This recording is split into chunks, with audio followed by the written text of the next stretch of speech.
Okay, we are live. So thanks everybody for joining us here.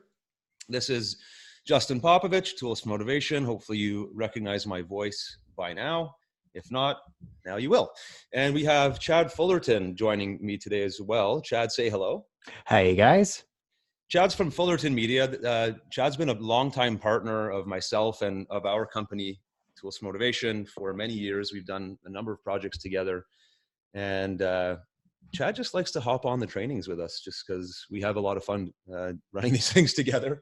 And we're actually preparing a new webinar that we're rolling out next week on, well, actually, I won't even tell you what it's on yet. We'll leave that a mystery for now. Surprise. But in our prep work, I let him know about today's Q&A and he offered to hop on, which is a treat for all of us because Chad's a wealth of knowledge when it comes to especially the tools and technology required to run your online business. Some of the stuff we're probably going to get in today with regards to building sales funnels and people that have been asking about membership sites, some other things as well. Mm-hmm. So again, nothing really formal here. What I really want to encourage all of us to do is use that chat box at the side of the window to start asking questions. Chad, what I'll ask you to do for now is just keep an eye on it. I have a couple of slides here of just some initial stuff I wanted to touch on very quickly, just so there's a bit of structure, but for the most part, this will be a roundtable Q&A style discussion. Nothing overly formal, but I find sometimes these are the best, right? We can have quick chats and discussions. And when you type into the chat and ask your question, let us know if you would rather just turn your mic on and ask as well. Some people like doing that. Other people prefer to ask their question just via chat. That's entirely up to you. So for example, earlier, Michael turned his mic on. You're more than welcome to do that. So if you have a question that you want to ask, go ahead and type it in the chat. Chad, I will ask you to keep an eye on it. I'm just going to quickly pull up a couple slides here. So I always like to review this when I'm talking PLR. It's our 4-step usage model. I'm just going to pull up all 4 steps. So because I don't know where you're coming from today, like, are you just getting into private label rights content? Are you maybe somebody that just found Tools for Motivation in the last week? Or maybe you've been with us for years and you're really trying to take it to the next level. I don't know. So I just want to set the stage and talk about private label rights content. Basically, private label rights just means we're giving you content that you can download a license to, edit it, change it up, and then publish it as your own. In some cases, you can publish it for free as blogging or web or social media content. In other cases, you got to look at the license. Maybe it's designed for premium stuff like you sell in a course, as an example, or in a membership site. So we'll go into some of those questions, but every single time you download a piece of PLR, I always recommend everybody does this. So step 1, take inventory of what your package includes. Is it just 10 articles? Okay, well, that's pretty easy. Or is it a whole slew of content ranging from ebooks to audios to videos to graphics? I don't know, right? So you need to understand exactly what your package includes so that you can go to step 2, which is understanding how to group it into one of 3 categories. Okay, your content, whether it's PLR or otherwise, really, but let's focus on PLR. Your content will always fall into 3 categories. Is this piece of content sitting on my lap right now going to be used as premium content that I sell? So I'm generating revenue or sales for my business. Is it content I'm going to use for lead generation? Or is it content I'm using for my branding or web marketing, i.e., an interactive post on Facebook that gets people talking about the topic that I'm an expert in, and that can lead to traffic going over to my website. Okay, so content will always fall into one of those 3 categories. I'm sure we could sit here and argue and maybe say there's other categories, but that's kind of the main ones I like to focus on. Premium, lead generation, and then web and branding content. Step number 3, decide how you plan to use the PLR content. If you just picked up a freebie from Tools for Motivation, maybe all you want to do is just quickly repurpose that into a Facebook post. Boom, done. You already got value. You didn't spend anything. That's great. You're using PLR to your advantage. Maybe you spend a bunch of money and it's a PLR full suite product that you want to turn into a course. That requires obviously a lot more planning. We can help you with that today. And then finally, once you understand how you want to use this particular piece of content, add that PLR content to an assets folder for future use. This is an often overlooked item or element of using private label rights content is it's not just a one-time use thing, especially when you're dealing with tools motivation stuff. All of our content is for the most part evergreen, right? Like our most recent product last week, if I remember what it was now. Oh yeah, it was dealing with highly sensitive people. So that's a topic that will likely still be relevant a year, 3 years, 5 years from now, right? So you can download that package, use it, part of it today, maybe you use part of it a month from now or a year from now. Okay, so I just wanted to remind that the people of that. I'm going to skip over this right now. And I just want to point out 3 high-level questions.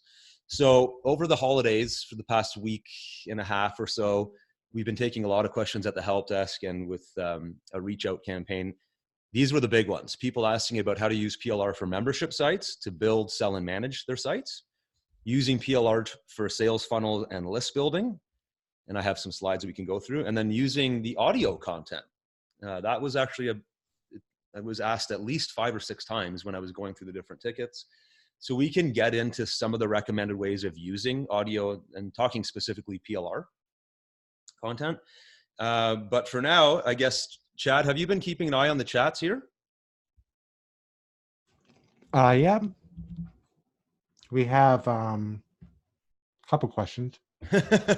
Chad's trying to eat right now. I'll just go in there and look. We have a question from Christina about audio libraries.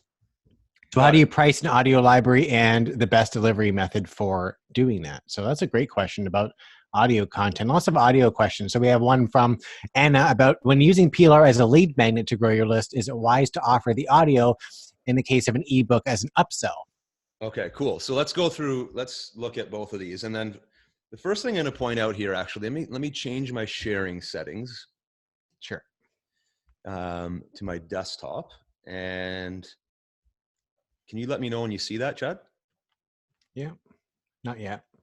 Okay, let's try this. I don't think I actually hit the share button. I can see it now. Yeah. Okay, so if you're watching this live or on the recording, actually, it doesn't really matter. If you go to toolsmotivation.com and go to the training library here, I don't remember exactly where it is. I can actually link it in the chat box here. I'm going to do that quickly. How do I get to the chat? See, this is the problem with sharing. Let me put this in the chat for everybody here really quickly. For those of you watching the recording, I apologize. Go to the training library and I'm going to go back to the share here. I just want to point out this blog post because this will be extremely useful as a resource for you as I answer these questions. Okay, so Chad, can you remind me what the first of the 2 questions was? See. I just can't get to the chat for some reason when I'm in. The first was from well, we have one from Christina about so pricing an audio library and then using audio as an upsell. Okay, right. So in terms of building an audio library in general, the pricing, it would really matter or really come down to what are you trying to deliver? Is this going to be like a monthly membership?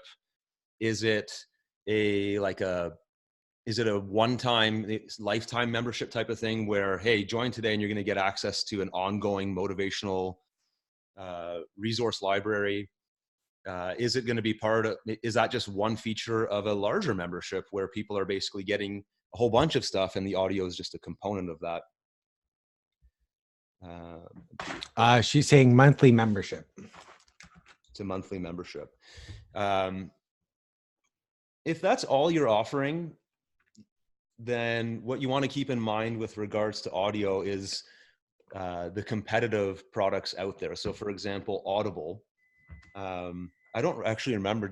If anybody on the call knows offhand what the pricing model is, there's like a ridiculous number of audiobooks available on Amazon/Audible, and you're getting some of the top authors in the world either narrating or just having their audio or their books narrated into audio. Mm-hmm. So you would want to keep something like that in mind. And now, having said that, it doesn't really matter what the pricing of other platforms is if you create something of unique specific value. So for example, if your audio library is audio content specifically for audience of a specific niche. So for example, I might want to create my own personal development audio library. If I start coaching people on how to run their own online business, there's very specific tips I would give people on how to stay motivated to run your business on a daily basis. They're not going to find that very specific niche advice on Audible. They may find the odd book here and there, but if my entire membership is answering that one particular problem, then I can price it accordingly. At the end of the day, my default answer to any pricing question is you absolutely just have to test it. If you're going for, oh, somebody's saying Audible is about $15.99 monthly and you get points monthly for free books. Yeah, they sell like a credit. So you get a credit for a book a month sort of thing. Yeah, exactly. So, yeah, I guess at the end of the day, I would probably start with building up your library and then having some kind of initial offer where it's, join now and you're getting access to all of this. And then, but they'll need some kind of like initial slew of stuff that they can get, right? There's got to be some kind of reason for them to sign today, and then for them to stay on as a recurring member, as an example, then they have to be getting like a guaranteed amount of content per month. But the hard part is selling the first month of the membership. So if you look at the way our model works at Tools for Motivation is we really incent you to join, and it's because we know it's hardest to get you to join on month one. Then once you've been with us for a month and you see that we deliver consistently, it's easier to get you to stick around, especially if you're getting value from the products. So you want to make sure your first month gives them something maybe a little extra than they would get in the subsequent months. I'm not saying you have to do it that way, but as an example, let's say your audio program is you get a new motivational audiobook every week. Right? So I'm going to join your monthly program. It's $17 a month. I'm going to get a new audiobook every month or every week. But if you sign today, you'll get 10 to start with, right? And you can download those. You get to keep them. That's part of your library. And then moving forward, you're going to get a new one every week. I would go with a model like that. In terms of the pricing, you would really just have to test it. I probably, knowing that you're using PLR, I wouldn't just cap it at an audio membership. I would maybe look at adding other features as well. Like for example, if you are using PLR to source a lot of your audio, then include text versions of those. People like to have the option to do both. As an example, when I buy a book on Kindle, almost always will take, maybe half the time, I would take the audiobook upsell, because I don't know if I'm going to be reading this thing or if I'm going to be doing a lot of traveling and listening to it. And having them synced up is a nice benefit, but I will often want both because it depends on the mood I'm in. Sometimes I like to learn by reading, other times I like to learn by listening. And at least with the format of your content for Tools for Motivation, you have the 10 articles and then the 10 audio versions of those articles. So there is text that goes with the audio, right? Yeah, exactly. And our ebook audiobook combos. So pretty much any piece of audio that you're getting, at least if you're coming from the Tools for Motivation library, would absolutely have text included with it. Now, the only reason I'm just kind of adding that as an over and above here is just because there's no reason to not include it if you can. Now, if you have a bunch of your own audio that you've recorded in a, speaking off the top of your head type of scenario, like Chad and I are doing right now, then it would actually cost you money to have that transcribed. Then obviously you'd want to consider the cost of that and if it's worth it. But for something like just audio-based learning, it's not the type of thing, at least in my opinion, where if you're just giving general motivational style advice, that you're going to be able to charge a huge amount of money. This is something that people can go and listen to free audio all day long on YouTube. Like I have an endless list of playlists and different things that I can find from pretty good quality sources on YouTube for free. Where your membership will be of value to people is that sort of specialized angle that I mentioned earlier. is your audio giving specific advice to somebody trying to achieve a very specific result?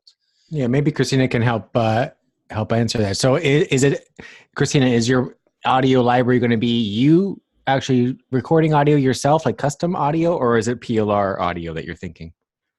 That'll give us a better idea of how to answer that. So she's saying it's PLR, and she's thinking maybe using it as a lead magnet for courses. So like a something to get in the door, and then having a bigger course built out of that. Yeah. Smart. Yeah. So, I mean, so the audio library would be a lead magnet. Is that what she's saying? Is that what you're saying, Christina? I believe so. Yeah, she says right. Yeah. Mm-hmm. Yeah. Okay. So yeah, this kind of leads to a bigger question here. I actually have this slide here. Does this come through okay, Chad? Yeah. I don't know if you remember this slide or not. Oh yeah, this is from our funnels. Chad's fancy design skills develop this one. So this is an interesting kind of side discussion here as well. So we were just talking very specifically about using PLR content to build a very specific type of product, which was an audio library / audio membership. Now, if you were to build something like that, which is very possible, and you could do that today using just a handful of products from Tools for Motivation, right? You could download some of our content bundles and some of our full products, and right away you would have, I don't know, a few dozen audio files automatically ready to go that you could upload to this website and lock down into a members area. Now, do you charge for that? That's one option. Do you give that away as a lead magnet to get people interested in the quality of work that you do and the type of advice that you give? That's another option. Or maybe it's both. Maybe you create an audio library where it's a $17 a month program to join, but then you run an advertising campaign that allows people to get in the door at like $5.99 or $5 or something like that. You know, get a discount on our audio membership now on this one-time special offer. You could run ads that give away 1 or 2 audios for free and then have people join your membership at a discount. That's a good example of doing a lead generation style funnel where you'd be leading with audio, and then on the back end of it, you could sell stuff. So go look at this slide right now as an example. If you wanted to go with a specific audio-based funnel, you could have a free front-end offer right here. And again, you'd want to target this for a very specific outcome. So I'm going to kind of stray off personal development a little bit here and say, like, as an example, something that I would likely invest into right now would be a program designed for functional fitness. I do CrossFit. Right now I'm in a kind of going through probably the next year. I'm going to be working on developing a lot more strength. I'm really interested in squatting and pressing and things of that nature. I would totally join a coaching program that broke down things like the proper warm-up routines, stretching routines, preventing knee injury, which I've been dealing with a lot.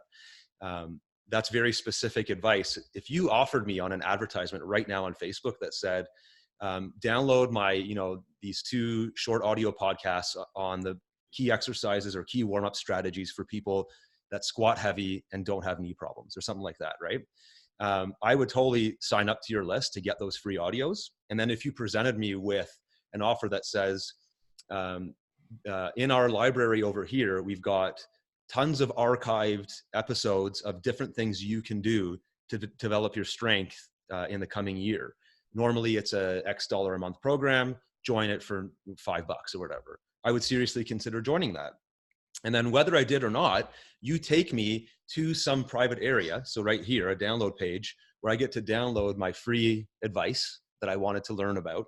And then in this download area, I get some kind of reminder of this one-time special to join the program. Maybe there's some kind of other thank you message saying, hey, we also have this entire program over here. It includes coaching. There's a mastermind group. There's live events, blah, blah, blah, blah, blah. You could do this exact same structure here as well. The cool thing about it is if you have that library built that actually has a price tag on it, now you've created real world value that people can pay for Now you have the ability to discount or incentivize people to join something that actually has a price tag. If you just build something and say, here, take this whole thing for free, you haven't actually created any value in the mind of that buyer, right? So I would recommend, if you're looking to use an audio library, I would do something like this.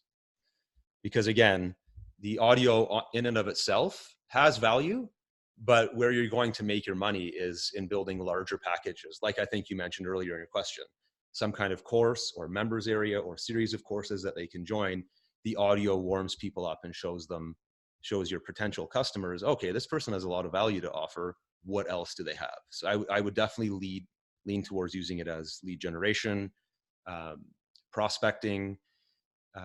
In my membership webinar that I did, and we can get more into this, if you want to sell a membership site to people, you'll often have to sell them individual items several times, and then they'll realize, holy, I just keep buying things from this vendor. What do they have if I go for the whole enchilada? Right? So hopefully that makes sense. Chad, did you have anything to add to that? Way to do it is the membership model where you have that bigger library. If you're just focusing on the audio library, you could have a bigger library in the back end. That's your core offer. Maybe you're putting the ebook versions of the audio in there as well. And your lessons, maybe even turn that into videos with yourself to make it a little bit more personalized to you. And then the front end offer is just a little small segment just to tease the quality of the content. So you have, and as Justin said, try to keep it on one topic that's very specific so that you can really go after your target audience that way. Yeah. On Tools for Motivation, if you go to the content bundles section and just look at all the audio and text content, they're really, really well grouped into topics. So they're very specific. And then you could have in the back end in your library all those different categories of things that people are looking to do goal setting, if they're looking to do take action on something, habits, happiness. You have all those different categories in your store there, so you could pick a few of those and start building out your library into those categories as well. Absolutely. And not just audio library, quote unquote, that you're locking into a members area. You can also use the majority of our audio minus audio books, which are a person narrating the ebook. That you cannot use as like free blogging content, but everything else you can. So as an example, go and find this. If you haven't already landed on this page here, build custom audiobooks using done for you PLR content. There's a lot of people listening and watching right now that have really almost no clue what I'm talking about when it comes to audio. So I want, for those of you that are kind of newer to this, I want you to start here. This training video / training post will show you how to take, as an example, 10 audio articles. Okay, so it's 10 MP3 files. And in this video right here, I show you how to create your own unique podcast where you become almost like a radio broadcaster. You personally speak into your mic and you read an intro. Maybe you set up a topic for the week saying, okay, this week we're talking about, and I give you an example here, dealing with obstacles. How are you planning to achieve your goals in 2020? How do you plan to motivate yourself when you hit that first roadblock? Because you know it's coming. You've been around the block more than once. So it's all fun and games when you're setting your resolutions, but what are you going to do when things get tough and you hit those obstacles? Let's start by, I'd like to start today by getting you to think about X. And then what you would do is you could grab one of the articles from this package, audios from our PLR package, and insert it into your podcast file. And then it's somebody else speaking. It's somebody from my team, our voiceover people, teach that lesson on dealing with obstacles, whatever it may be. I forget the name of the, let's open this one up here. Let's pick one of the titles here just so it's not totally theory.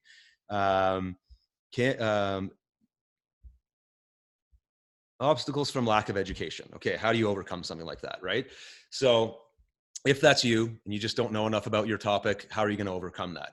You read the intro, and then your podcast brings in that section. When that piece of PLR audio content is done, you come back on the mic and say, all right, so what did you think about that? I'd love to hear your perspectives on how has your lack of education in a particular area of your business or your life affected you, and what do you plan on doing about it? We're in the internet age now. You can go and find education and information on virtually any topic. You can find people to help you learn about information on any topic. In the comments below this podcast, leave me your question or concern about how this obstacle, or how you plan on tackling this obstacle in your life this year. Then you can maybe have a sponsor break, right? And then you come back and you go into the next segment of your podcast, which could be another article from this. Oops, I can't stand this thing here. Now I can't get to it. This Zoom thing blocks my tabs here. There we go. Relying on others to overcome obstacles. That could be the second segment of your podcast. And it could talk about strategies on how you might want to leverage partners, right? I don't like running webinars all alone. So I asked Chad if you'd join me today, and now here we are doing this thing, right? So this is pretty fun. I really recommend everybody at least try this. And if you haven't even seen it yet, at Tools for Motivation, we give out free PLR basically every week. And even throughout the course of 2019, there had to be at least 10 or maybe 15 different downloads that included audio. So you could try this entire lesson that I'm teaching you here, that I'm talking about, without having to spend a dime, by using just the free audio content that we've sent out to our subscribers. And if you don't have any, then you can go to the help desk right here, contact us, and let us know that you were on this webinar. And I'll go back, or somebody on my team will go back and find the free downloads that included audio, and you can literally try this. So I would, my course, or my suggested steps for you that want to try building your own audio-based content using PLR would be to start with this training post here, and start by developing a piece of content that includes audio with your voice mixed with the voice of a PLR provider, and come up with something cool that you can share on your Facebook. Maybe you blend it into a slide deck so you can share it on YouTube. Maybe you just upload it to a website like SoundCloud, which you can see a SoundCloud embed here. SoundCloud is very much like YouTube, but it's for audio-based files. And you can upload any audio that you create and then embed it on your blog like this. So it becomes like its own little hosted audio file. I recommend you try that. And then you can do something like what Christina was trying to do, and build a whole series of audio files that then you put into a library. That library maybe becomes part of a membership. That library might be part of a course that you deliver. And one of the segments of the course is for the student to download your 12-pack of audiobooks, right? And before you come into module 3, I want you to listen to lessons 3, 4, and 5 in my audio package. You can start getting really creative with your audio content. So I'm going to leave it at that for audio, because there's a lot that I shared here.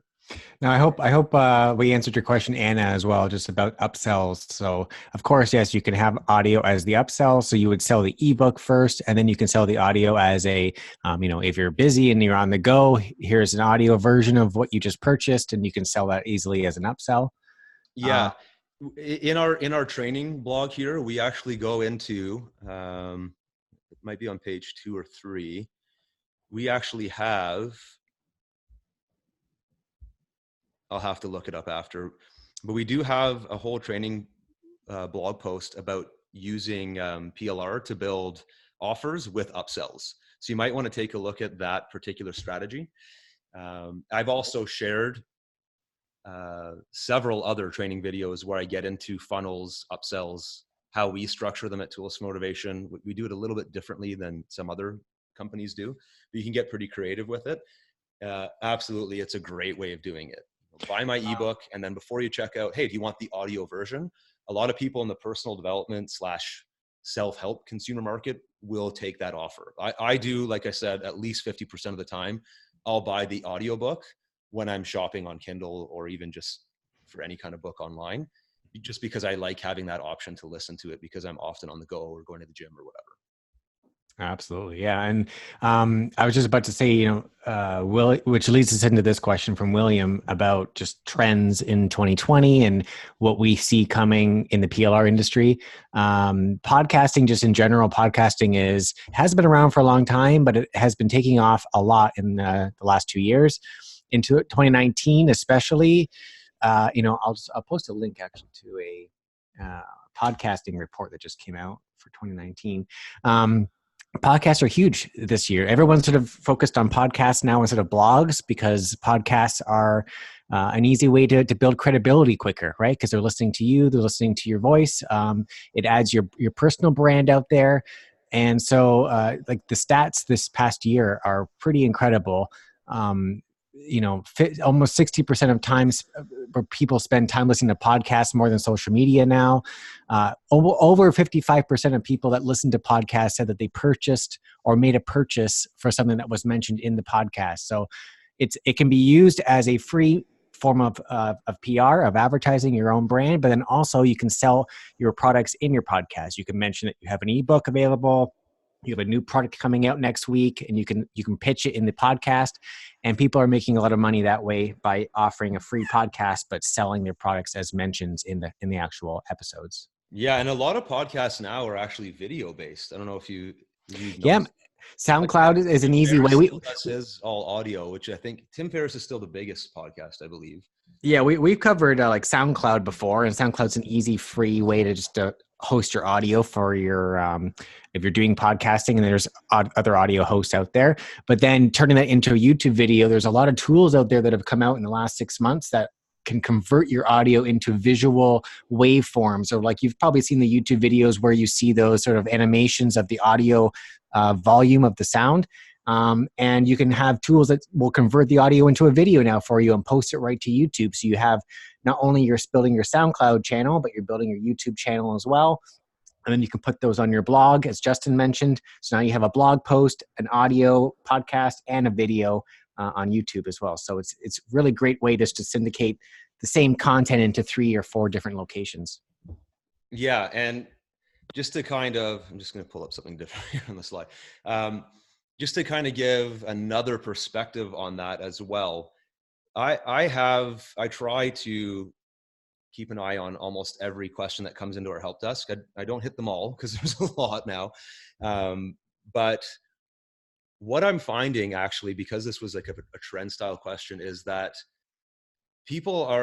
there's too many options nowadays. And I would venture to guess that most people on the live call right now, and most people listening in, are consider themselves an expert in some realm, and you're trying to monetize your expertise in the form of either courses, live events, coaching programs, mastermind groups, those types of scenarios where you can do most of the work online.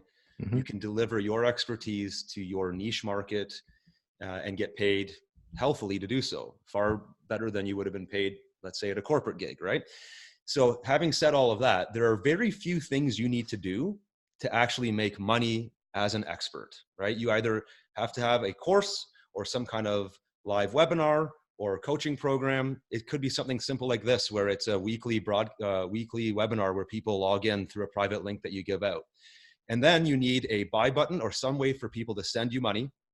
And then you simply need to start offering that to people. Anything else, including a website and a blog and a social media profile and a podcast and a YouTube channel, all of those things are nice to have, but they're distractions from creating your core offer, which is you presenting your expertise in some kind of logical package for people to purchase it from you. And that's what I'm finding where a lot of people are missing is I get on a call and they can't actually tell me what it is that they sell. They haven't decided yet. They're unsure. Maybe they lack the confidence or even the knowledge to know what to do. You have to do that first. What is your expertise? How do you plan on packaging this expertise into some sellable format so that you can generate revenue for your company? How can you start collecting payments? Once you've decided on what that looks like, there's nothing stopping you from just simply reaching out to your warm network, texting people on your phone, emailing people on your existing Rolodex. I'm not even talking an autoresponder. I'm talking about people you know from corporate world or wherever else you worked in the past. Start selling it grassroots. Mm-hmm. Then once you realize that, yes, this thing's selling, or no, it's not, hopefully it starts selling. Now you can start adding all those other things, which allow you to cast a wider net and find more prospects for your company. But I wanted to point that out because 9 out of the 10 conversations I have is I don't know what you're actually trying to sell. So you need to nail that down first. Then we can talk about all these other things like creating marketing campaigns and lead generation funnels and building your list and all of that. Hopefully that made sense. Yeah. We got a lot of great questions coming in there in here with Frank and others. So we'll get to those in a second. I just want to touch base on the other trends that we see sort of moving forward. Any other trends that you see, Justin? I wanted to mention Courses. courses are huge right now, and also Facebook, like any kind of live video is really big. Hmm. Um, and just because the tools out there have become so much easier to use, if you have a decent camera or even a phone camera, if you have a new iPhone or Android phone, you can start doing Facebook Lives and YouTube Live. And there's a lot of tools that will also let you take questions live if you want to make it more of like a coaching or a Q&A type video. I've been starting to use a few tools. I'll post them in the chat. B.live is one that's really great, and it's free. Let me just go into the chat here. So people are starting to use Facebook Lives a lot because Facebook's promoting video a lot more than they are. It's very hard to get organic reach on Facebook or reach just by posting something. Now you have to pay to boost the post, or you have to do a video because Facebook likes video, so they'll promote your post a lot more if it's video. So people are doing a lot more Facebook Lives. YouTube, getting a free YouTube account and doing video live on YouTube is a lot easier now as well. B.live is a service that lets you essentially see your chat messages from YouTube or from Facebook and have questions appear on the screen, make yourself look really professional, sort of like a TV show.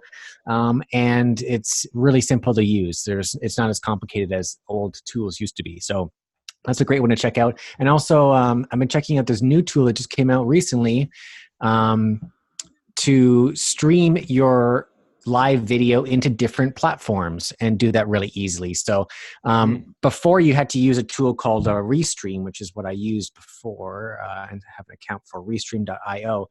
Restream is a tool that you're paying $16 to $20 a month for some of these tools to be able to broadcast to YouTube and to Facebook groups and everything all at the same time.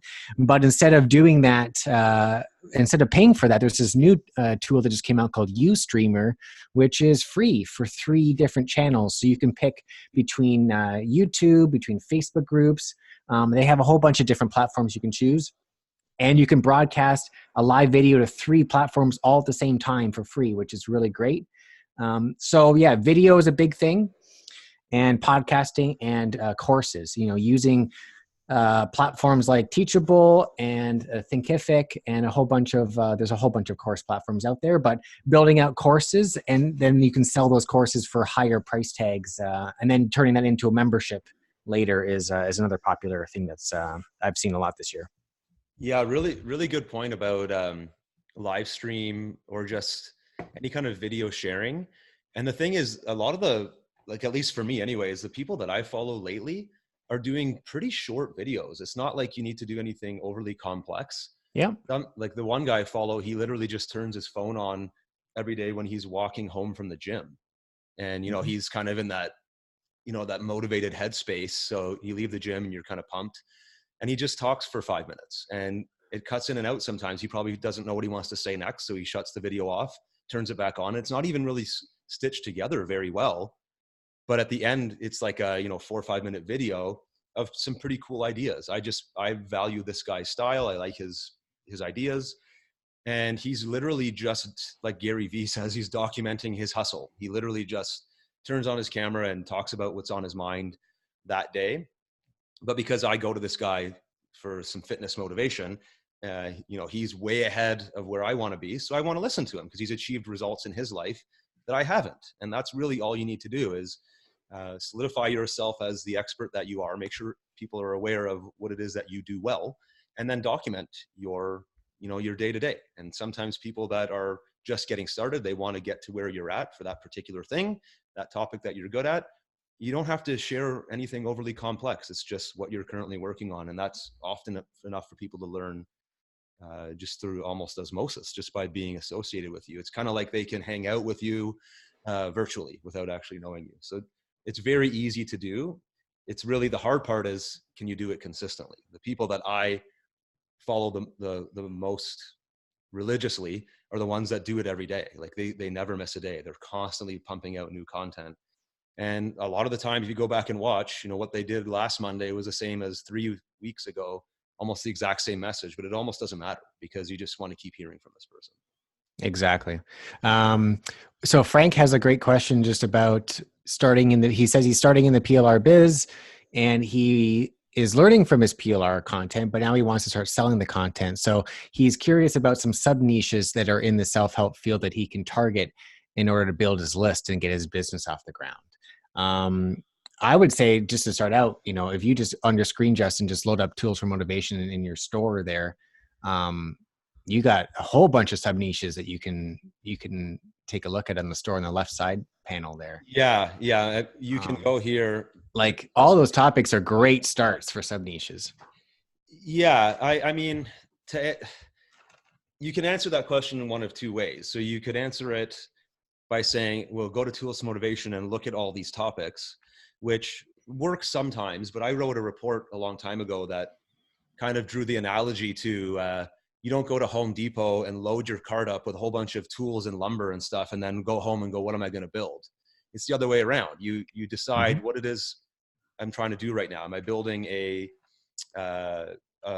playhouse for my kids in the backyard? Okay, that's what I'm doing. Okay, I'm going to need this type of stuff. I'm going to need these tools, this whatever, right? And I go to the store and I buy it. So I would turn the question back around to you and ask, what is your sub niche? What is it that you feel confident that you could get people from point A to point B? It doesn't have to be anything overly complex, right? It could just be helping them follow through on their goals for the month of January for 2020, because that's something that anybody that's interested in self-help or personal growth or just motivating themselves needs to worry about. Even if they've had a great track record so far, what they've done in the past doesn't guarantee they're going to follow through again. That could be your unique position is I'm your follow-through coach. Okay, so what are we going to do to follow through in January of 2020? And then you come up with some kind of theme. So let's say you go with, I'm your follow-through coach for 2020. Now you go, okay, what am I going to do to help people follow through on their goals for January? Well, my theme is follow through. Let's go. What do we have here? Cool. We've got a time management product from Tools for Motivation. Making sure I don't waste any time for the days of the week that I'm dedicating towards my goals. So let's say it's a business goal. I'm trying to build a new company this year. I need to make sure I dedicate at least 5 hours a day of productive time in order to make that company move forward. So I could go into here, pop open this product and look, okay, what's inside? Okay, we've got an ebook on common sense time management. It talks about having vision, not worrying about perfectionism, learning how to delegate, and then it breaks down some very specifics on how to manage your time effectively. You could pull out some specific lessons from an ebook like this. If it was me in your shoes, and let's say I go with this whole angle of I'm your follow-through coach. In January, we're going to start the year strong by making sure you do not waste any time. I would read this ebook front to back. Okay, it's 6,000 whatever words. Okay, I'd read it front to back. It'd take me half an hour. I would make notes throughout. And the way I do it is I have a note. I'm going to make a little scratching pencil sound here.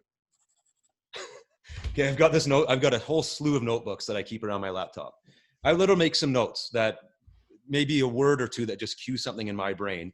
And then I would use this ebook to help me design a series of lessons. Okay, week 1 of January, I'm going to coach you on attacking your goals. Make sure you don't waste any time. We're going to focus on doing this. I would pick one theme from this book. And then I would do that again for maybe each of the 4 weeks of January. All of those topics could come right out of just this ebook. Now, because this is a PLR product, it also comes with a workbook. So there'll be some suggested exercises that you could leverage here as well. I'd have to go in. I don't remember what's in this particular book. We've got 500 products. I would venture to look in here and I can kind of see visually, it looks like there's a chart here that people can fill out. They're probably logging their time. They're probably seeing where they wasted time. There's an audiobook as well. So maybe I send an audio segment, not the whole thing, just a segment from this audiobook in advance before our webinar or our group coaching call or our mastermind, whatever it is going to be. Let's say we're running on the Thursday of every week.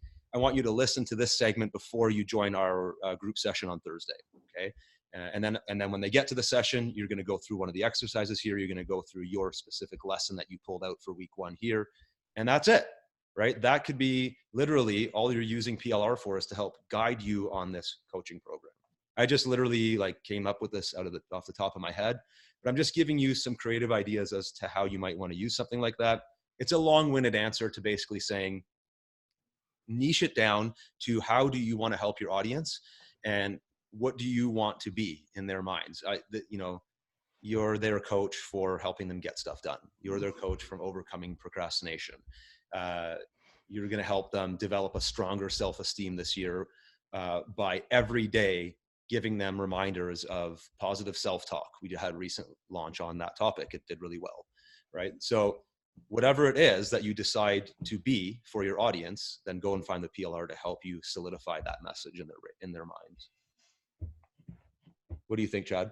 Yeah, we have a question coming from, I'm hoping I'm pronouncing it right, Akanke, saying that they've ordered a lot of PLR packages that they haven't done anything with them yet because of the whole, imposter syndrome. So feeling like, they don't want to put their name on it because it feels a little bit dishonest, and they're concerned about duplicate content, et cetera, et cetera. So I know we've had that question a lot before, so I'm sure you have an answer for it. Yeah, well, so duplicate content, Chad, feel free to chime in here as well. Duplicate content is a term that people often use when it comes to search engine optimization and getting their blogs ranked on Google.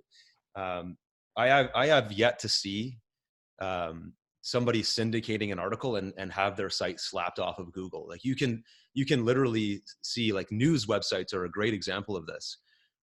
Some central news source will publish an article, and then like CNN and all these different websites will literally copy and paste the same article, and they're all indexed in Google. So duplicate content doesn't necessarily impact your search engine optimization rankings.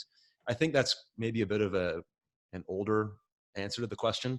I think where the real question is going here is with regards to the imposter syndrome one, which is an awesome question. I'm really glad you asked that, actually, because I can guarantee that other people live and listening on the, sorry, I just dropped something here, on the recording are also thinking that. And this is really, it comes down to personal, your own, you have to decide at the end of the day what you're comfortable with at all areas of your business. So as an example, I've taken all kinds of courses on how to write persuasive copy. And at the end of the day, I've implemented almost none of the lessons because it just didn't feel right to me. I couldn't write copy that was designed to persuade people because in a way that I felt was tricking them. So I just didn't use that lesson. Whereas other marketers have no problem with it and they do it. So you have to do a serious gut check here and go, okay, well, what is it I'm trying to achieve for my customers, for the people who are buying my products, taking my courses, reading my blog? Am I trying to help them achieve a result? The answer is likely yes. And what is that result to do with? It's likely some kind of transformation. If you're here at Tools for Motivation, then you're buying personal development content. You're trying to help somebody transform, improve an area of their life, get from level A to level B, overcome a bad habit, maybe rid themselves of bad habits and replace them with good ones. So at the end of the day, you as the coach or the expert getting them across that finish line, what's your primary objective? It's to get that customer the result that they want. Now, in order to get them the result that they want, do they need every single piece of advice to come from your brain, or do they just need advice that works? And at the end of the day, the answer is that they just need advice that works, and they probably need a coach or somebody to hold them accountable and maybe guide them as they begin implementing the lessons that they're learning because they have questions. And that's where you really serve value. It's not really the lesson, it's helping them implement the lesson in their life. I could take my entire PLR business right now, reverse engineer the entire thing, and give it to you in a step-by-step guide, and you likely could not replicate it. You could probably start, and then you'd probably hit your first snag on the first page, and you'd have to call me for advice on how to deal with it. That's how you should probably picture yourself as the expert. You can collect, now in my opinion, it's brilliant to go and get PLR, because now you can go find vendors like Tools for Motivation, some of our partners like J.R. Lang and Alice Seba, Ronnie Nijme. They all have really good content, that attacks problems from different angles and by writers and people with different opinions on topics that are super useful. So you and your opinions and your ideas are one way of attacking a problem. And then you can go and grab content from PLR providers that are providing other angles, other ideas on how to solve the same problem. So now, as their coach or their advisor, you're actually providing them with all kinds of different advice that may work for them, and it may work better than your advice. You never know. So I'd say remove yourself and your quote unquote ego from the equation and just focus mostly on getting your client the result. Back to the imposter thing once more. If you're literally just taking our ebook and changing 0 and publishing it with your name on it, again, that's fine. We allow you to do it. You have to, again, do a gut check and decide, do I want to do this or not? If it was me, my personal take on it would be, I'm going to take that PLR ebook and I'm going to add my own stories and examples to each major lesson in the book. Now, it may only be 5 or 6 pages of additional content, but that way I at least feel like it's something coming from me, my voice, and my experience. If I'm going to put my name on it, it will at least have some of my stories or my personal stuff inside of it. Does that make sense? Yeah, Michael says totally. You know, we're really selling transformation, and Kenke says that it was very helpful what we said. Perfect. Thank you very much. Great. Yeah, I agree with you, Justin. I think it's a duplicate content topic. You know, companies send out press releases all the time that a bunch of news websites copy and paste verbatim, and they don't get dinged by Google anymore. So I really wouldn't worry about that. Just again, as Justin said, focus on value over, you know, quantity over the quality over quantity, especially when it comes to getting your clients results. You know, just I see the PLR as a first draft of something. You know, it's just giving you ideas. You can read through it. You take things out. You put your own voice and spin on it. And it's a jump start to help you get out of that creative slump and get some content started, right? And then you're always going to go through and edit it and put your own voice on it. Absolutely. I always talk about it as a baseline content. Imagine you're creating a webinar slide deck to teach people something that you've spent years becoming an expert on. But you can't even extract that first idea from your brain because you just know so much. So you get writer's block, and now you're just staring at, like, imagine I go here. It's just like, okay, I'm going to teach you today about how to use PLR. I have no idea where to start. So I get on a call, I get on a webinar, I get you guys to ask me questions, I get Chad to chime in, and suddenly I'm able to access all this information that's kind of trapped inside my brain. PLR is one tool that you can use to extract those really good ideas that you know are locked in there. It's just acts as a catalyst to pull it out of you. Mm-hmm. Adele has a question about she's looking to create an offer that consists of just putting 3 or 4 PLR products together on a certain topic and making it into, I'm assuming, a product. She has some examples like jumpstarting your motivation, how to end procrastination.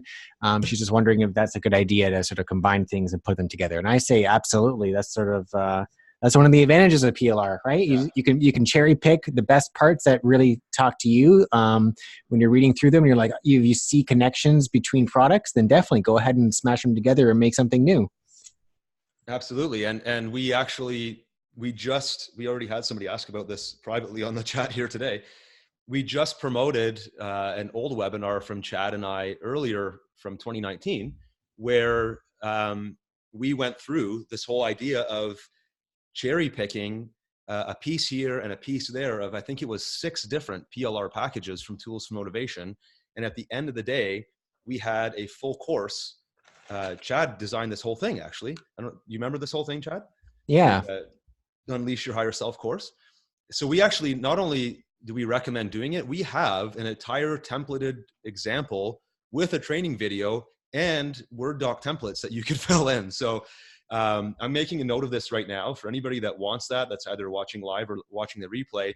If you missed our promotion last week, there was an item for sale, but you can watch the training and download the templates of how to take PLR and pull pieces out of it and create your own course totally for free. So we can answer this question for you in actually a great deal of depth without needing to do anything beyond just watching this. I think it's about a 25-minute training video.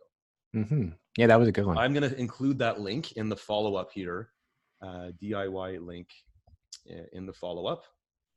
So again, for those of you now here live or on the recording, that will be available somewhere. And if you don't see it, then just hit our help desk and I'll make sure that everybody knows where to find that from our side here. Here's a question that came in about the word transformation. So transformation seems to be more of a buzzword today, such as saying you're selling transformation. How do you both think that the average person really understands transformation versus implementing changes versus using terms like growing personally and other ways to word it? Yeah, it's a great point. I think somebody like me that's been to dozens, probably more self-help seminars, I've been to all of them, like Jack Canfield and all these different guys, you get used to hearing the word transformation. So if you've been immersed in reading self-help books, then it's then um, probably not a big deal to hear that word. But for people that are newer to it, which I think is an emerging market, just with social media being such a, it's like flooded with inspirational type of videos now, that people that traditionally would not have read self-help books are now getting a little bit more interested in it. So the word transformation may throw them off. So yeah, I would totally niche it down. If you're going from a marketing perspective, I would focus it more on the specific type of person that you're trying to help. Like, so, hey, do you want to, you could use the word transform. Do you want to transform your body in 2020? Do you want to become stronger, more mobile, less injury prone, more resilient to injury prevention, things like that? If you're going for like a fitness type of angle, use the words and the marketing buzz that would, that you would hit them with like in a coffee chat, not really in a formal, using the word transformation would probably be a bit more formal. Yep. Bronwyn asks, says that I am a newbie, and this is a very basic question, but I do not have a list. So can you direct me to where to learn how to make a list? Sure. Do you want to start with this one, Chad? Yeah. So all questions are fine here, folks, because we're getting people from literally all ends of the spectrum here. So for those of you, no question is too basic here. That's the point of the webinar here. So any kind of questions, guys, don't hold back. So yeah, list building. List building is a big topic. We could probably do 50 webinars just on that one topic. But making a list is you want to start as soon as possible. That's the first tip. Is just start as soon as you can. You can build out. You have to have some sort of attraction to way to attract people to you. So if you're going to be building a website with a blog or doing a YouTube channel or doing social media, whatever it is that you're going to be doing, you need some sort of free content or a content funnel where people are finding you. And if you don't have if you don't have that set up, then you can go out to find where your audience is. Maybe they're on a big Facebook groups with 10 or 20,000 people in them that you can start to get discussions going there. And then offer one of the PLR products as a freebie just to get them on your list to download something. That's the easiest ways to come up with a really solid product that has great value that you're going to offer them as a free way for them to just put their email in and they get something for free from you so they can see the quality of what you're offering. That really is the easiest way. And then you can use either organic traffic, which is going in those groups and posting, hey guys, I got a free thing I'm gonna give you. Here's the link. Check it out. Or I made this blog post today and a video where I reviewed whatever it is. Take a look here. And that's the easy way that doesn't cost you anything. Or you go the paid ad route, which is you're paying for Facebook ads, Instagram ads, Google SEO, AdWords. And you're driving people who are searching for those topics to your website as a solution. So there's two different ways to do it. But either way, building a list as soon as you can so that you have people on there that you can mail out. And that's the thing. Once they're on your list, even if you're giving a free offer, the idea is that you're giving as much as you can for free up front with that's high value. And they get to learn about you and your brand and your credibility. And then once they've done that, you're going to be selling them through future emails. So you don't sell them right off the bat. Yeah, email marketing is probably the single biggest topic that both Chad and I could probably spend a series of webinars on, because we would start at super high level, like Bronwyn, where you're at right now. You have to do some very basic decision making, like what autoresponder software am I going to use? Then like Chad was saying, what offer am I going to put out there to get people to join my list, so on and so forth. It gets very, very involved.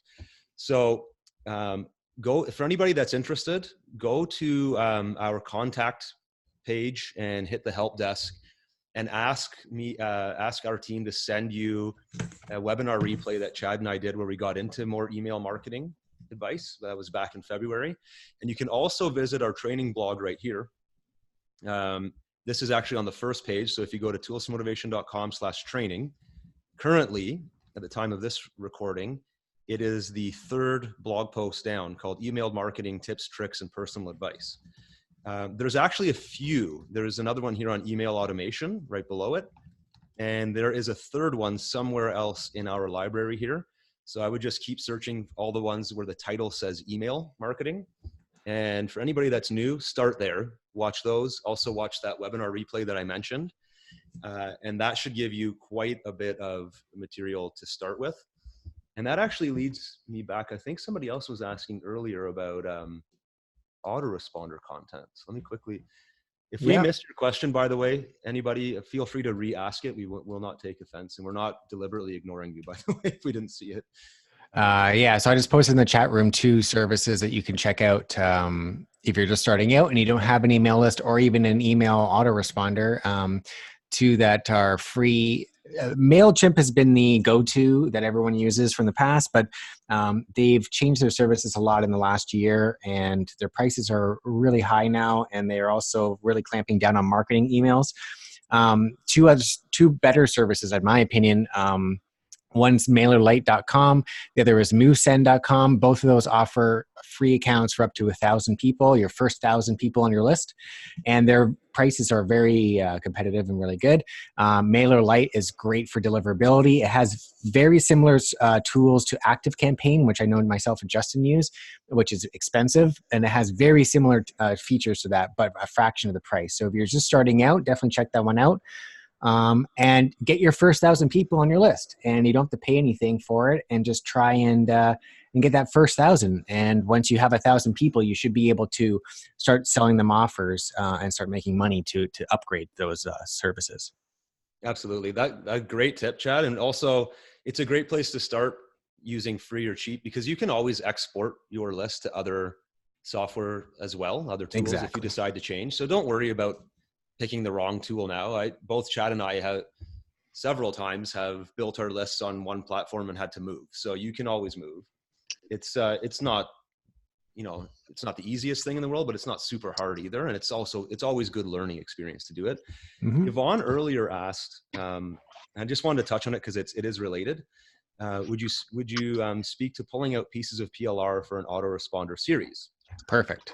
So great question. Thanks, Yvonne. So for those of you that are new to list building, autoresponder just means automated emails that you can send out based on a user taking action. So for example, at Tools Motivation, we run a lot of different launches and special offers, even some of our free offers. And based on that user's behavior, we can create one or more automated emails that go out over the course of however long we want. So for us, you might let's say you buy one of our launch offers for $27. We put you into a special autoresponder that right away sends you a thank you email, and then 24 hours later sends you maybe a reminder or gives you a surprise bonus or reminds you of an upsell that we had or whatever. And you can make these autoresponders go as long as you want. So when somebody says autoresponder, that's kind of what they're talking about. Now, in terms of using PLR, pulling out pieces of PLR for an autoresponder series, that's an amazing way of using PLR that I don't see enough people doing, to be honest. Because I really haven't seen an industry or niche yet where this wouldn't work. I recommend that you email your list every day. And if not every day, at least 5 times a week. And a lot of people think that's too much, but I really haven't seen it not work from 2 perspectives. One, the perspective of the people that really like your stuff and that really appreciate your company and the value that you deliver, they like hearing from you on a daily basis. So the people that don't like our daily emails, they just unsubscribe. But the people that like it, they'll sometimes accidentally unsubscribe or something will go wrong and they'll email us. We get a message almost daily from somebody saying, I'm not getting your broadcast. What's going on? And then I'll check the technology messed up or something happened. So the people that like it want to be on your list and they want to hear from you daily. So in order to email your list every single day, you need to have a lot of content. And so PLR, great source of content. Now, what do you put into your emails? That totally comes down to your style of marketing. A lot of courses out there on email marketing will tell you that your emails need to be like entertaining and engaging and tell a story and walk your reader through all this different stuff. I've never used that approach personally. I've been doing email marketing for almost 10 years. And I just kind of tell it like it is. For those of you that are on my list, you probably know, I might share a story about my kids once in a while or something that I did. But most of the time I'm just like, hey, it's Justin here. Today I've got this to share with you. I just keep it super straightforward and it works. So you can get as creative or non-creative as you want, but the key is the consistency. Mail your list every single day and mail them with the intention of delivering value. So if they're joining your list to get back to my coaching example from earlier, they're getting advice from you every single day on how to follow through on your goals. Make sure your daily email gives them some kind of cool tip or piece of advice on how to follow through on your goals. PLR, go grab an article on goal setting or go to our store over here. Here's one back to the one on time management. Look at some of the articles that are included in here. Smart delegation and why everybody should be delegating, right? So if you want to follow through on your goals, then you want to make sure that you're definitely not doing tasks that you should be delegating. I could write an email autoresponder message right now on the power of delegation, and 95% of it could just come out of this article. I could write the intro saying, hey, it's Justin here from Tools Motivation. Today I want to talk about the importance of delegation. Paste, right? I space it out. Usually you want your emails to be spaced out. You don't want like a giant body of text. So get a little bit creative with how it looks and then write a little outro. I usually try to layer value with selling. So you want, whenever possible, make sure that your email message has some kind of call to action, whether it's to visit your website and take more free stuff or to visit your website and perhaps join your program or buy something from you or buy an affiliate program that you're promoting right now. But again, if you layer in value with promotion, your email subscribers will always appreciate it. They won't necessarily always buy, but they'll appreciate the message. Hopefully that answers your question, Yvonne. That's great. I think we have a couple people's mics that are hot right now. Okay. Maybe just do a full mute. There was a way to mute it all. Now how do I do it? Anyway, yeah, if anybody notices that your mic is on, if you could just mute it. We're getting some background noise there. So we have a question from Diane. Diane's asking, is it okay to put a name on the audio? So your audio, I'm assuming, Justin, is what she's talking about. So if you had the audio articles or the audio ebook, is there a name or picture we can put of the name of the person that's narrating it, so we could say something like narrated by, or are they not allowed to do that? No, yeah. So you would just, we can't do that for first of all, about 90% of our audio content comes from a third-party contractor that we use, and they do not publish their company or their name. Then we have Tools Motivation, but sometimes it's me, but most of the time it's just our company that pay to produce that audio content. I guess technically you could say audio provided by Tools Motivation licensing company or something like that. But I would just recommend that you would just say something generic like this section of audio, we have licensed it from another expert company or something like that. Keep your wording generic. And that's usually more than enough. So as an example, right here, I had a course back in the day called Prod Create. And this was the hilarious looking sales page with the red headline. And in this course, I basically taught people how to take an idea in their head and turn it into a product that they sold online. One of the modules in that course was how to write a long form sales letter. And that whole module was not written by me. I literally licensed it from a copywriter. And in my course, I couldn't use that copywriter's name. So in the course, I just said, I licensed this section of the course from an expert copywriter.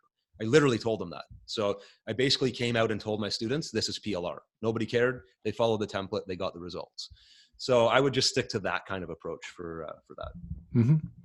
Bronwyn is asking, as I establish my personal development business using PLR products, do I need a website? I mean, yeah, you want to, because it gives you more of a professional look. And at the end of the day, I guess it depends on what you're selling though, because you really, you don't have to have a website. You could just have a Stripe account or a PayPal account. And if your personal development business is group coaching or webinar style coaching or training courses that are done online, then you really just need a way to take orders, which is PayPal or Stripe, which are the most common ones. There's other ones as well. And then you need a way to deliver your product or service, which could be a Zoom meeting room. It could even be a private Facebook group, right? You could get away with not having a website. Yeah, coaching specifically, you could just use a webinar platform or a meeting room like this. But if you're not at that stage yet, then yeah, you need somewhere to be online so people can find your products. You don't necessarily need to have a website, like an e-commerce website. You don't necessarily need to have all that complexity.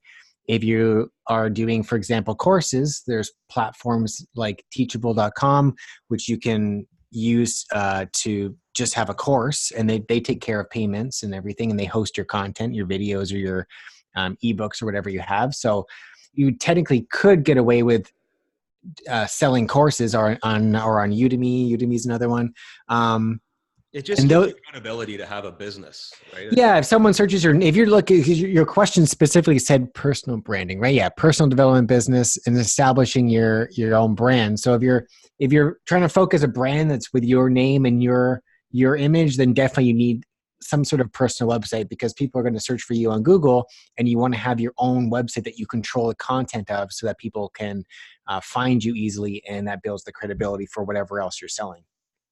And it doesn't have to be super complex, right? Like Chad can probably speak to this, but there's plenty of themes or theme builders out there where you can literally just have like a one pager where it's like, so-and-so personal development company, about us. Here are some of the programs that we sell and it doesn't even have to be buy button. Like, you don't have to have sales pages. You could just say, these are the programs we sell, contact us for details, and you close the deals privately.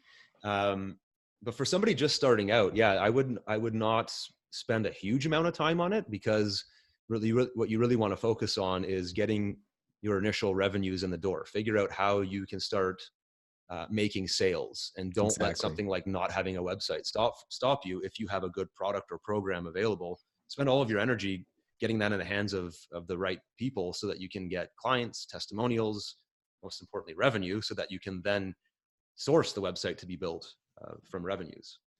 I always tell people to start selling first and then deal with all the other stuff next. Exactly. So if you're WordPress is obviously the biggest one for websites, but if you're not a web designer and you just want to have a quick website put up, you can use a service like Wix.com or Squarespace.com. I just posted the links in the chat. You can get something up for free really quickly. And then once you are selling and you have that money, then you can go and hire an expert to build out a website for you. Yeah.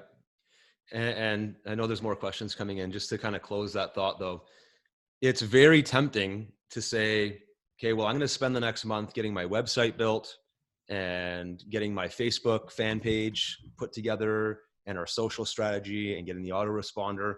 But what most people are doing when they do all that stuff is they're procrastinating, figuring out what their core offer is going to be, putting it out there and trying to get people to buy it. Because that's the hardest thing to do. It's the scariest thing to do.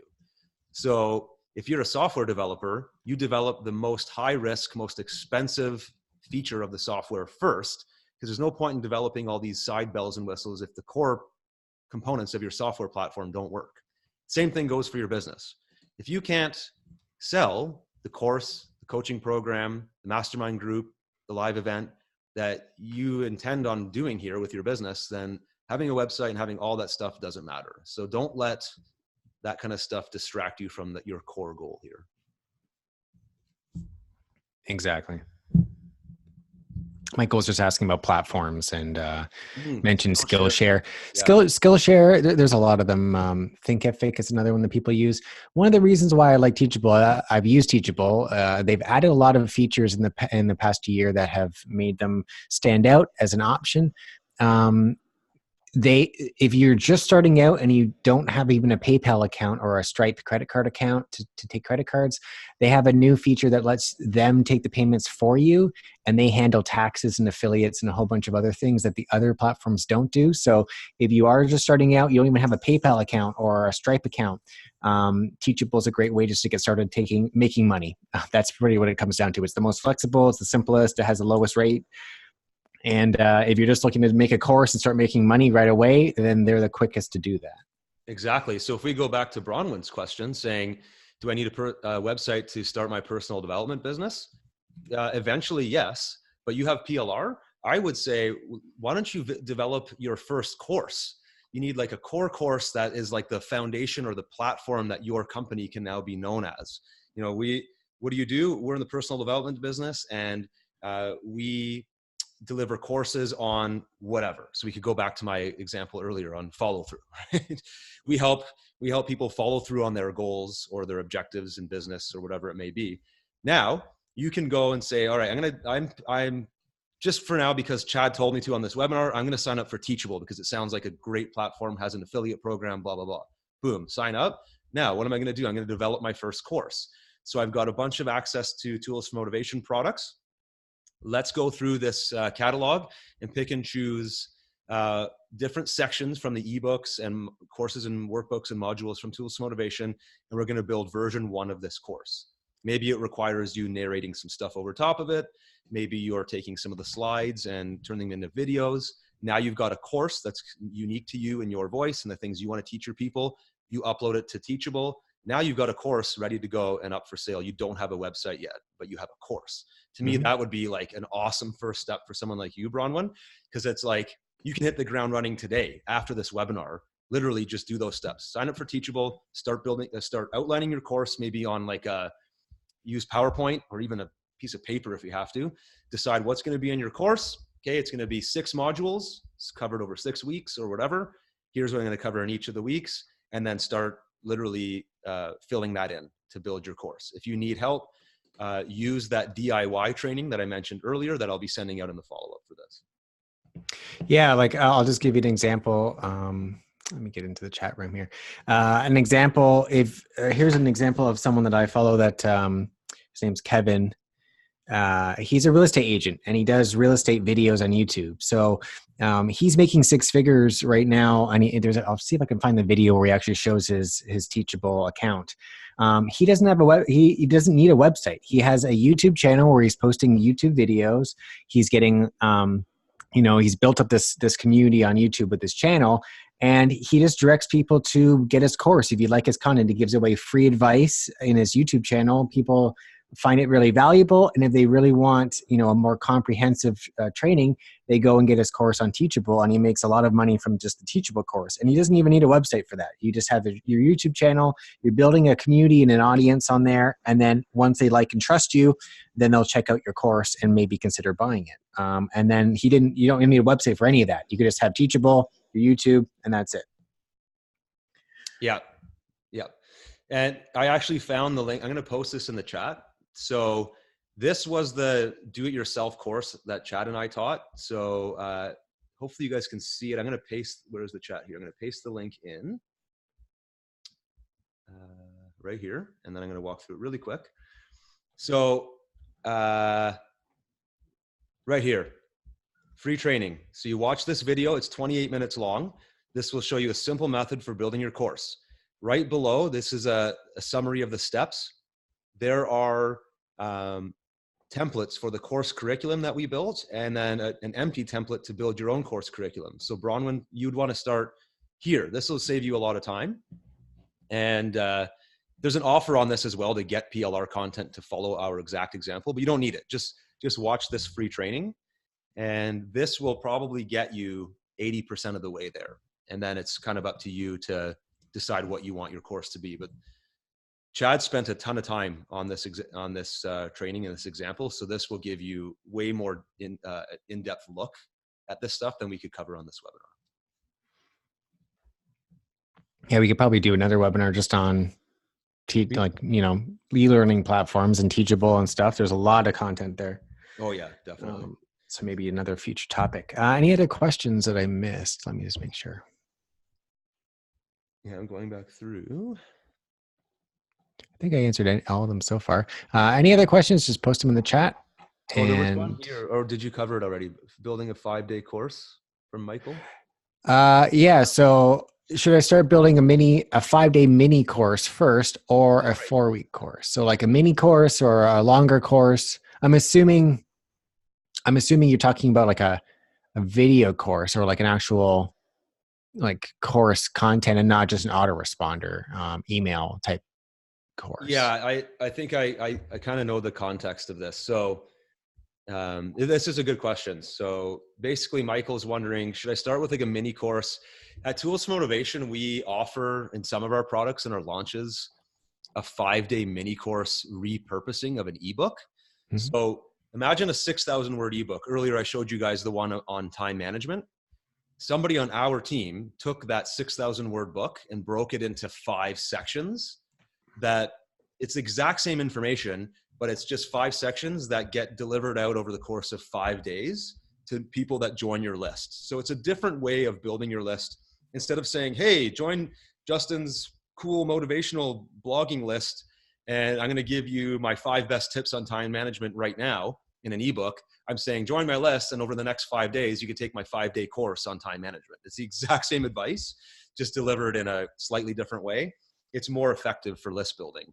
But then if you do that, then on the back end of that, you're likely selling something much more in depth, like your $1,000 4-week in-depth, intensive course or something like that. So what Michael's asking here is, do I start with building my mini course and test what works and then get feedback and then build out my bigger course?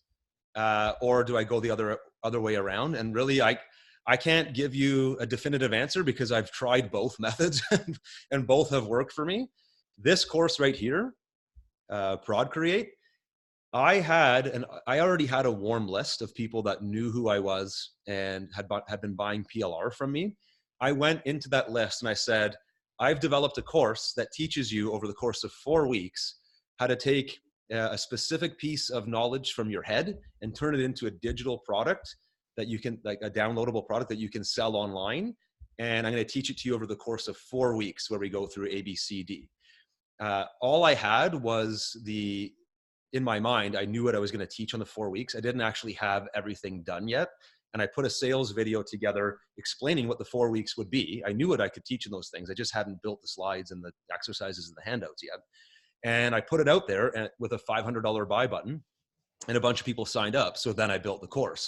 So for me, it worked well because I went directly to selling the premium course. And then after the fact, I created lead generation courses, which were like little mini teasers of the full course.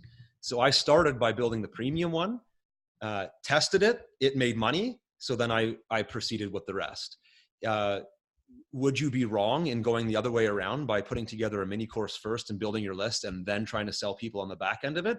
Absolutely not. It really just depends on how much of a reputation you've already established in your market among the people that you do business with. If you're brand new and they don't really know who you are yet, then you might want to start with the mini course lead gen side of things first, so you can impress people, give them away a bunch of information for free, and then invite them to join, like, let's say, your pilot version of your course, as an example. Yeah. Like 5-day challenges are really popular. I know with my clients, I've launched a few of those for them, and it works really well. It's just on your homepage or in a blog, you have, or even in the sidebar of your website of your blog, you have a button saying to get my free 5-day challenge on whatever the topic is that they're going to have an outcome for after 5 days, whether it's jumpstart your goal setting for 2020, whatever it is, stuff like that. They put their email in, they get the emails for 5 days, and it could be parts of those articles that you're getting in a package, a PLR package, and you're just putting them into a 5-day challenge. And then, yeah, that's just, it's a great way just to get their email and to get them thinking about something. And then you can sell them a product or coaching services after that if you feel like it. Yeah. The one thing, the caveat I will add to that, and I see some other questions coming in, we'll get to them. I, if I was in your shoes, I would probably not just develop the lead generation course without having anything for sale, because now you're spending time, money, effort on getting people, and it costs you money to have people on a list and email them, right? With no back end. So I'm kind of rethinking my answer here. You want to make sure that there's at least something you can offer, even if for now you're just maybe promoting an affiliate product, Mm-hmm. because at the end of the day, we're helping people and we're doing transformation and we want to really get results for our clients, but you're still running a business and your business has to generate revenue and has to, more importantly, make a profit in order to stay alive, right? So just building a list is not enough. You have to have something to offer. So whenever possible, I'm going to extend my answer here and say, make sure you have something for sale. And I challenge people that have the guts to do it. Try what I did. Put together the outline for something you know that you can deliver on, put it out there, see if you can get people to buy it even before it's done. Now you've got orders coming in. You've got all the forcing function in the world to get that thing done. If you go the other way around and go, I'm going to launch a course, it's going to be 4 weeks long, it's going to be awesome, I'm going to sell it to all these people. I rarely see anybody ever, never mind finish or launch it, they never even finish the course. But if you have somebody paying you money and they're waiting for you to deliver those slides and the content, you're going to get it done. Trust me. And it's just like I always tell people that are serious about business, build a membership site, make a promise, sell people a recurring membership, and now you've got to deliver every single month to them. You won't miss your deadlines. You just won't. Mm-hmm. I don't trust myself because you get lazy or you get uninspired.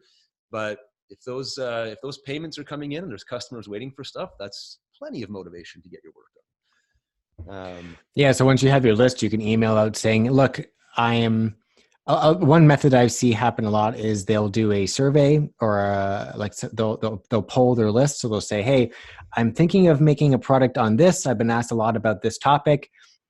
I'm putting it together over the next month. If you pre-purchase it now at 50% off or whatever the discount is, you'll get access to it when it launches a month from now. But I also want to get your feedback. So click a link here and it brings them to a survey where they can answer 5 questions on whatever the topic is, like what's your challenge with such and such. They put their answers in, and then you can use that to help inspire your content for your course. Yes. And if you want to take that a step further, what I do and what's worked amazing at Tools for Motivation is not just asking for a survey response, because they're not really getting anything out of that, right? It's just like, oh yeah, let me give Justin all this intel and spend my time and then I'll close the window. So what we like to do is we will ask people to give us feedback or make product requests or whatever it is we're trying to learn about our audience. But we'll say, in exchange for answering this question or these series of questions, we'll give you a free product from Tools for Motivation. People are always blown away. It's like, all I got to do is give you some feedback and I get a free product. Amazing. So a couple of cool things happen. One, we deepen our customer loyalty. 2, we get amazing answers back because people feel compelled to not just give us a one-word answer because they're getting free product. And then 3rd, they're actually getting some real world value out of this for investing their time. I very rarely fill in surveys personally as somebody on a list because it's like, what's in it for me? Mm-hmm. What's really cool about it too, though, is we, like at Tools for Motivation, is we'll actually just get people, we'll let them pick, like go to our store and pick anything you want from this group of products. Maybe it's our content bundles for $47. Then we'll keep a log of all of the free products that were requested, and sure thing, certain topics and products come out at the top of the list in terms of these are the ones that were most requested. So these are our hot niches and topics. We're going to develop more PLR on these topics. I'm not guessing. I'm looking at the numbers and going, oh, look at this. This product on overcoming procrastination was requested as a bonus 8 times more than this one on, the power of writing or something like that. Right. So it's not guessing anymore. It's literally using intel from our engagements with our customers. Yes, that's a big one.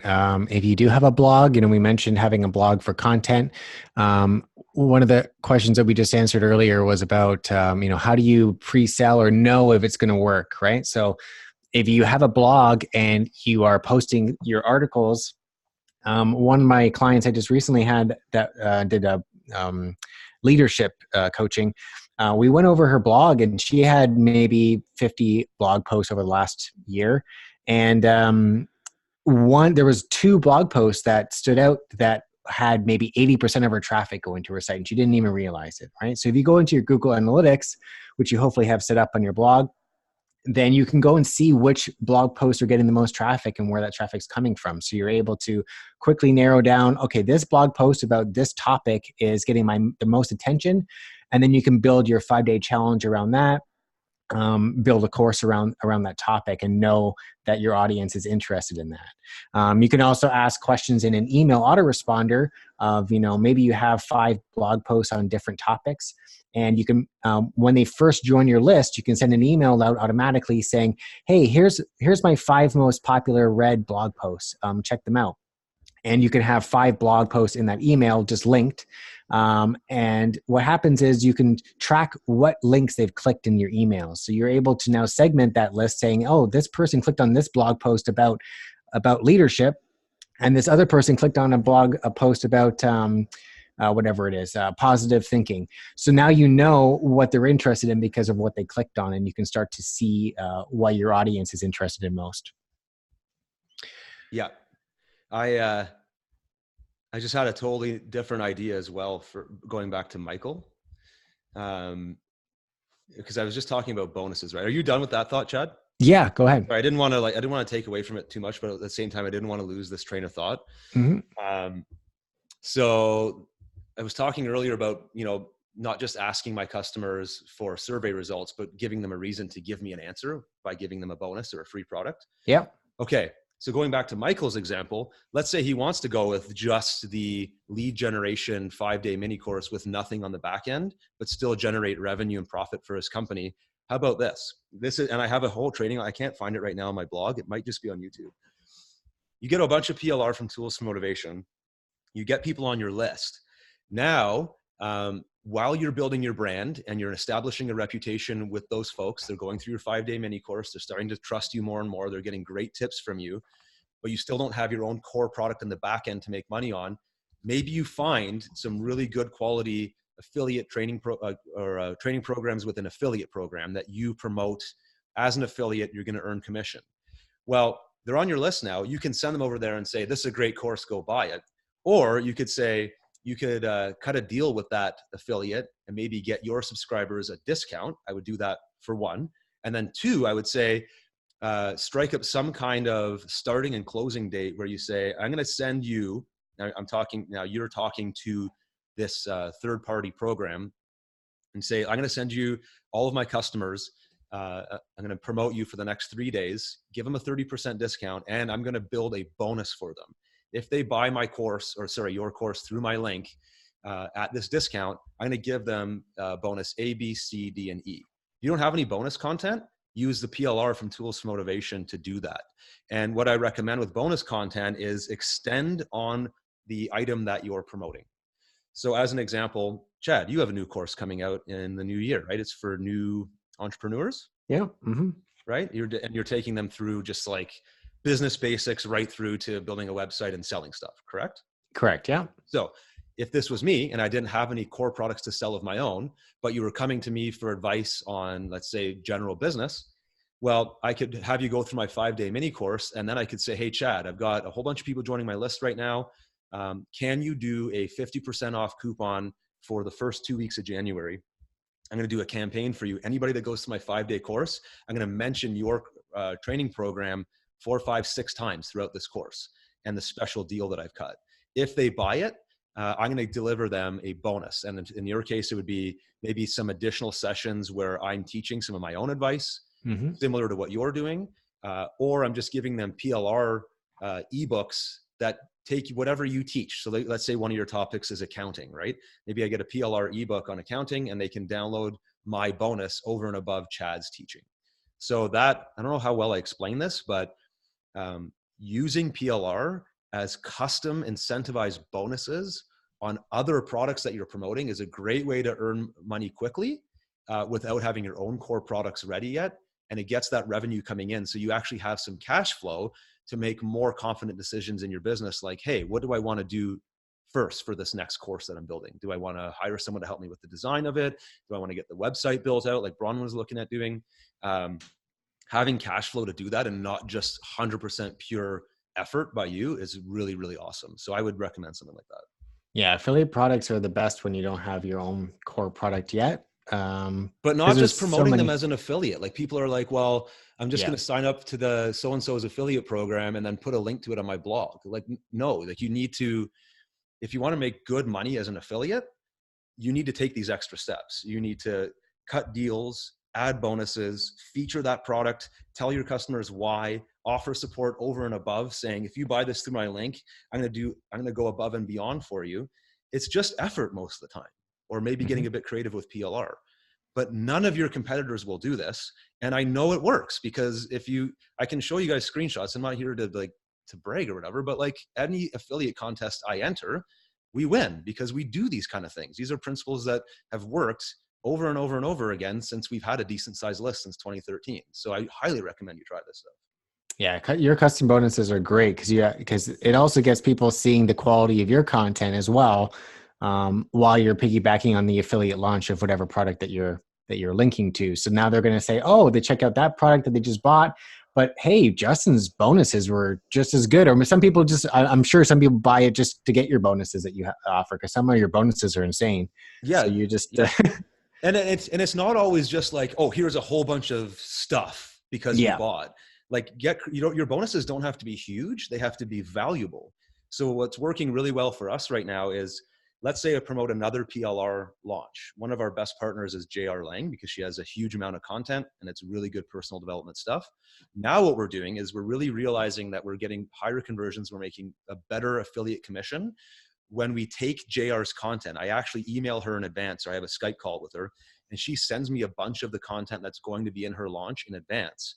I have someone on my team take that content and repurpose it into other formats. So JR's launch includes 20 articles on how to have better self-esteem.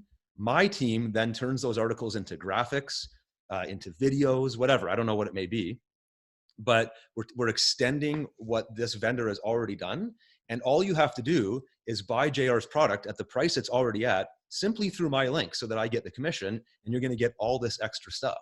Why wouldn't you buy it through my link? Because I'm creating a very customized, specialized bonus for you.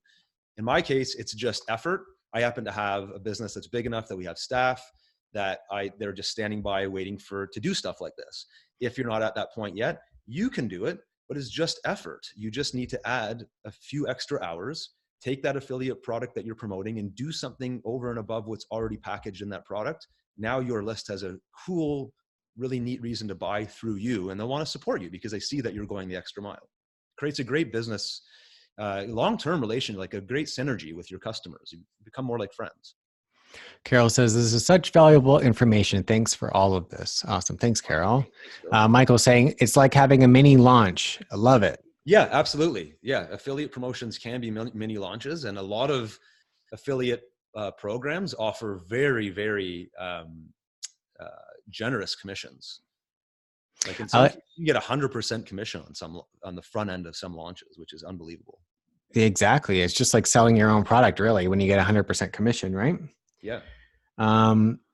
Alexandra just private messaged me just a question about technically how can you make it so that someone can pick one product out of a group of products? So with you, you use your help desk, which is a great strategy. Maybe you can go into that. I remember just having them actually have to reach out to your help desks, and now you have a ticket open where you can mention other things to them, right? So sorry, the question is, oh, sorry. Like, so if you're offering a free product, remember earlier you mentioned making it so that they could, if they get if they buy a bonus or whatever, your bonus is that they can pick a product from your catalog. Yeah, exactly. So, now let's say I'm giving a lot of examples from the PLR space, but we need to talk more about people watching this webinar, which are experts, maybe, personal development, motivational speakers, therapists, and so on, you might want to do something like going over here to the Tools for Motivation catalog. And if I'm doing this webinar as part of our annual membership promotion. So if you're considering getting in, this would be a great way of using it, because you're going to be getting dozens of ebooks and different packages like this. So you could go through, download this ebook.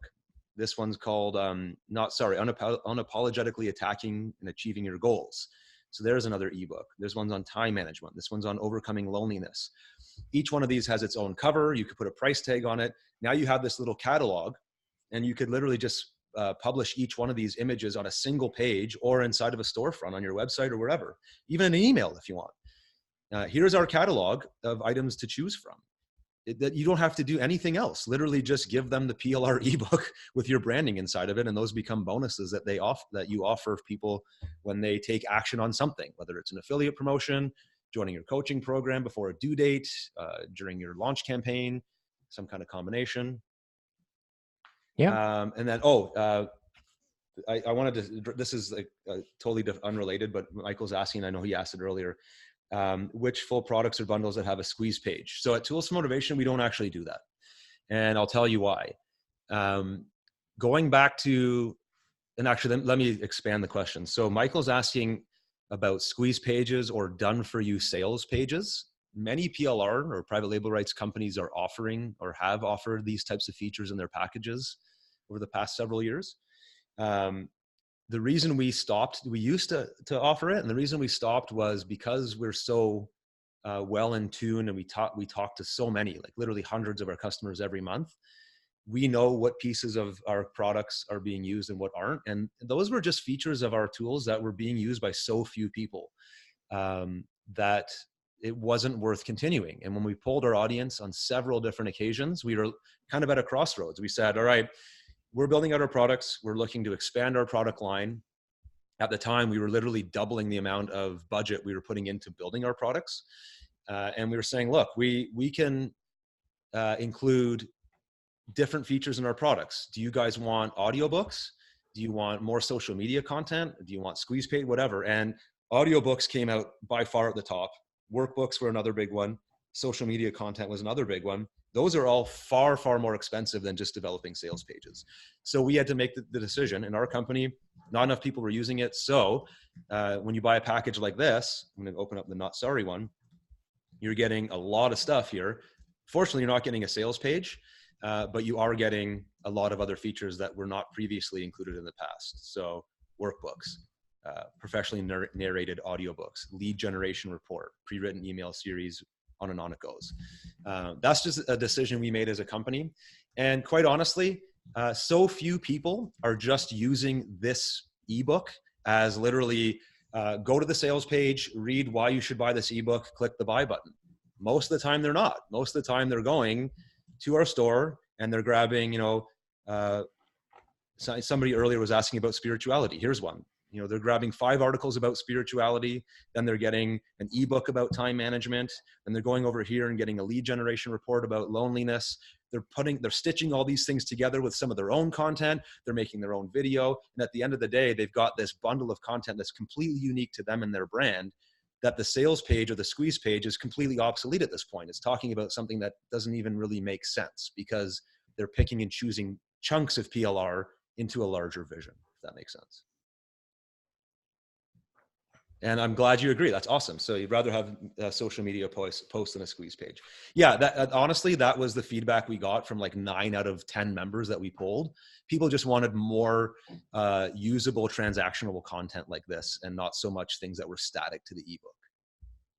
And I've been really pushing in our training this whole concept of picking and choosing segments, chunks of PLR, and bringing it together with other stuff that you maybe already own or material that you've already written to come up with something unique. Did I miss any other questions, Chad? I don't think so. So we're coming up on 2 hours here. I should probably shut her down. It was supposed to be an hour. I'm getting texts from family members asking when I'm coming to help lift furniture. I keep saying I'm not done yet. Yeah, I think we've kind of gone all over the map. It's been a lot of fun. If people have been getting value, I think We only Yeah, had 2 the people drop off. repurposing part, a big theme from today's call was a lot of repurposing questions, and Mhm. we have that webinar coming up. Where we're going to go a deep dive into that sort of topic. So I think we'll hopefully get a lot of these people on that webinar too, and we can go deeper into just how to turn this content into different methods, different types of content. Yeah, yeah. So stick on our list. If you're already on our general list, we send out free content every week.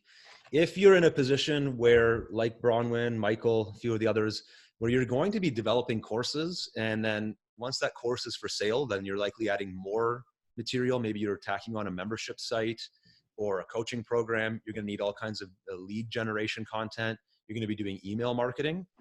Mm-hmm. Very, very quickly, you are going to realize that you need a ton of content to pull all this stuff off. If you go and hire a ghostwriter to, let's say, for example, write a 5,000 word ebook for you, you're going to spend at least $500, maybe even up to 1,000, depending on what website you're looking at outsourcing to. Okay.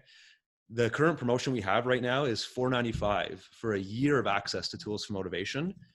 That's going to give you about 100 of our products. Just this product as an example right here, Overcoming Loneliness. Go and look at this on your own time. Okay. It's a 6,000 word ebook. We've got all these graphics. We've got the audio book.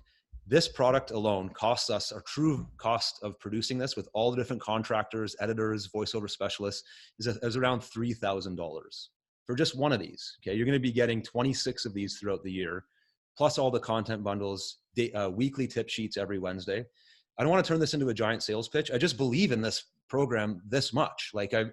This has been mine and Ted's life's work, and we really think it's one of the best value things out there for anybody doing personal development work. So if you can make it work, I really, really strongly advise you to join us on the annual membership. You can get access to me, people like Chad, to not only just get the content, but to help you along the way. Because I really want to see people like everybody that's joined us today get real world results, because it makes our business grow. It helps you get a huge return on your investment. Invest $500 and maybe turn it into thousands of dollars in course sales in your first month or two. Why wouldn't you at least consider looking at Tools for Motivation if that is stuff you're working on right now? Again, this is not a hard sell at all. You don't need it. You can stay on our list and just get our free stuff and get value that way. My main goal is to help you and to make lots of friends and contacts who have received value from us in one way or another. So that's it for my spiel. Okay. But I did want to mention that because I really do believe in all this stuff. Having said all of that, we'll have a recording, and by all means, ask as many questions as you like at the help desk. Nigel and Melody are in there. I go in and check every day as well.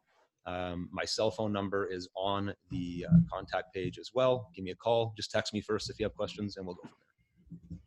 Awesome. Thanks for joining us on the call, guys. Thank you.